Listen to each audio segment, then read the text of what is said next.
ඉතින් මිත්‍රවරුනි, ලෝක ඉතිහාසයේ සමහර වෙලාවට පුංචි හැරීමකින් මුළු ලෝකයේම ඉතිහාසයේ උඩියටිකුරු වෙලා තියෙනවා.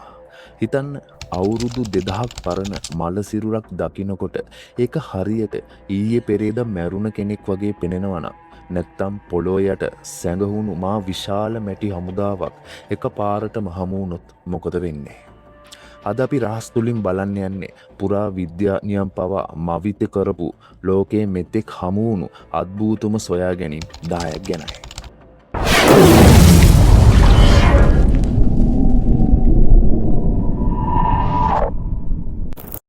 පළවෙනි අභිරහස ටොලන් මිනිසා 1950 දී ඩෙන්මාර්කයේ සහෝදරය දෙන්නෙක් මඩ වගුරක් හාරනකොට ඔවුන්ට එක පාරටම මනුස්ස මූණක් පේනවා.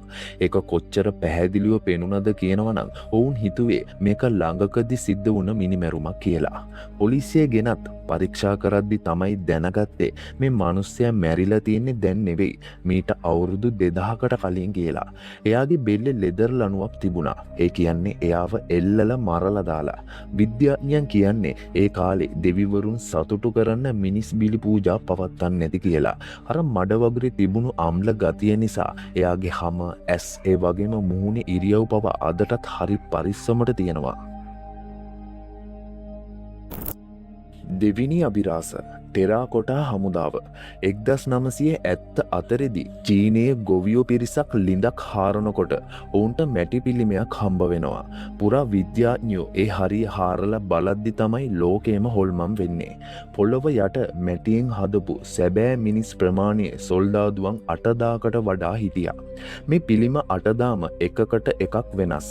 එක්කෙනෙක්ගේ මුහුණ වගේ නෙවෙයි අනෙක් කෙනාගේ මුහුණ. මේක හදලා තියෙන්නේ චීනයේ පළමු අධිරාජ්‍ය වුණ චින් ෂී හුවාන් වෙනුවෙන්. එයා හිතුවා මැරුණට පස්සෙත් එයාට ආරක්ෂාවට අමුදාවක් ඕනේ කියලා. මේක හදලා දැන් අවුරුදු 2200ක් විතර වෙනවා. තුන්වෙනි අභිරහස බිම්බෙට්කා ගල්ලේන. අපේ අසල්වැසි ඉන්දියාවේ මධ්‍ය ප්‍රදේශවල වනාන්තරයක් ඇතුලේ තිබිලා පුදුම ගල්ලේන් ටිකක් හමු වෙනවා. මේ ගල්ලේන් ඇතුලේ අවුරුදු 30000ක් පරණ සිතුවම් තියෙනවා. ඒ කාලේ හිටපු මිනිස්සු සත්තු දඩයම් කරන හැටි, නටන ඇටි, අලි ඇත්තුන්ගේ රූප මේ ලේන් වල ඇඳලා තියෙනවා. අවුරුදු දහස් ගණනක් ගියත් ඒ පාටවල් අදටත් එහෙම්මම තියෙන එක තමයි ලොකුම අභිරහස.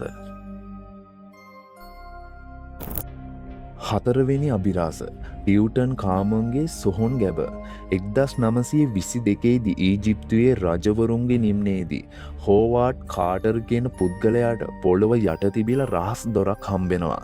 ඒ දොර ඇතුලේ තිබුණේ අවුරුදු 3300ක් තිස්සේ කිසිම කෙනෙක් දැකපු නැති ටියුටන් කාමන් රජතුමාගේ රන්වන් සොහොන් ගැබයි. ඒ ඇතුලේ තිබිලා රත්තරන් රත, ආභරණ සහ අතිශය වටිනා භාණ්ඩ 5000කට වඩා හමු වෙලා තියෙනවා. හැබැයි මේ සොයා ගැනීමත් එක්කම ලොකු බියකුත් පැතිරිලා තියෙනවා. ඒ තමයි පාරාවෝ රජුන්ගේ ශාපය. මේ සොහොන ආරපු පිරිසින් කීප දෙනෙක් අභිරහස් විදියට මිය ගින් තියෙනවා. රජතුමාගේ නින්දට බාධා කරපු අයට ශාප වැදුනා කියලා තමයි බොහෝ දෙනා විශ්වාස කරන්නේ. පස්වෙනි අභිරහස ගොබෙක්ලි තේපේ 1994 දී තුර්කියේ කන්දක් උඩ තිබිලා අමුතු ගල් කුළුණු වගේක් හම්බ වෙනවා. මේවා ටී අකුරු හැඩයට හදපු සුවිසල් ගල් කුළුණු. විද්‍යාඥයන් පරීක්ෂා කරලා බලද්දි මේවා අවුරුදු 11000කට වඩා පැරණි. ඒ කියන්නේ මිත්‍රවරුනි, මිනිස්සු ගොවිතැන් පටන් ගන්නත් කලින්, ගම්මාන හදන්නත් කලින් තමයි මේ වගේ දැවැන්ත දේවස්ථානයක් හදලා තියෙන්නේ. තවත් පුදුම හිතන දේ තමයි මේක හදපු මිනිස්සුම මොකක් හරි හේතුවකට මේ මුළු ස්ථානයම පස්වලින් වහලා දාලා තිබීම. ඒ නිසයි මේක අදටත් පරිස්සමෙන් තියෙන්නේ. හයවෙනි අභිරහස බායේ ජලයෙන් යට වූ නගරය. ඉතාලියේ වෙරළට ඔබ්බෙන් මුහුදු පතුලේ රෝම අධිරාජ්‍යයට අයිති සුපෝකබෝගී නගරයක් තියෙනවා. ඒ කාලේ හිටපු අතිශය ධනවත් රෝම වැසියන් නිවාඩුව ගත කරන්න ආපු තැන තමයි මේ බායේ නගරය කියන්නේ. කාලයත් එක්ක සිද්ධ වුණු ගිනිකඳු ක්‍රියාකාරකම් නිසා මේ නගරය සම්පූර්ණයෙන්ම මුහුදට ගිලිලා තියෙනවා. අද දින ඒ නගරයට යන කිමිදුම්කරුවන් මුහුද යට තියෙන ලස්සන පිළිම, මාලිගා සහ පාරවල් අදටත් ඒ විදිහටම දැක ගන්න පුළුවන්. ඒක හරියට මූදු පතුලේ තියෙන කෞතුකාගාරයක් වගේ.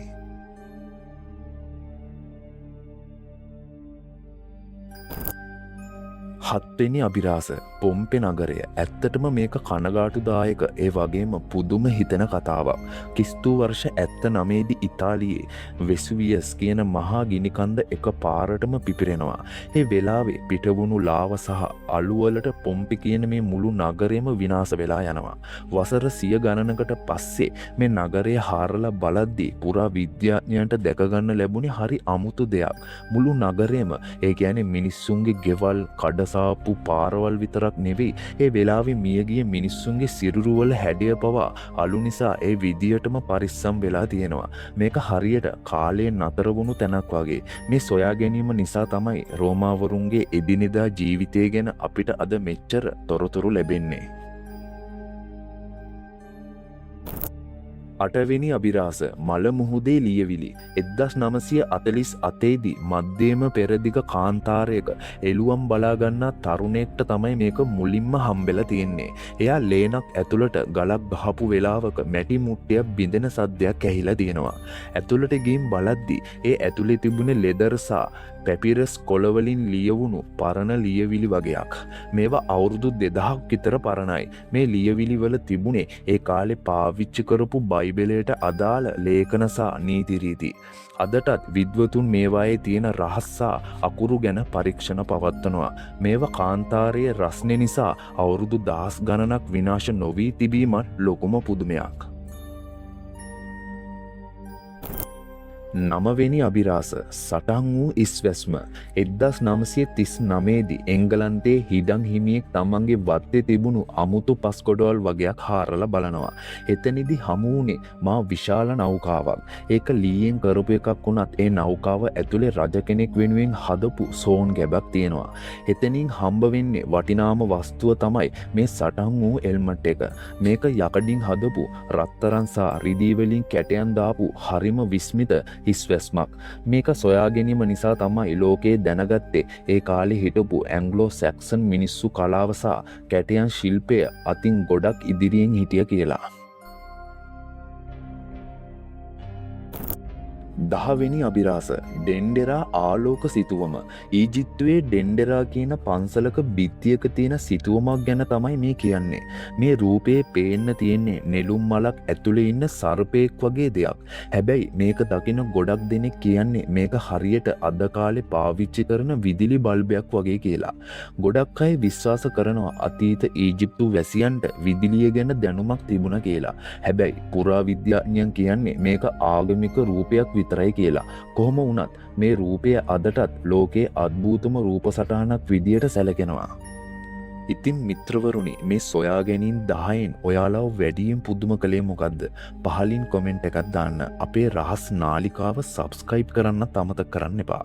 එහෙමනම් අදට මම මෙතනින් නවතිනවා. ඔබට සුබ දවසක්. පරිස්සමෙන් ඉන්න.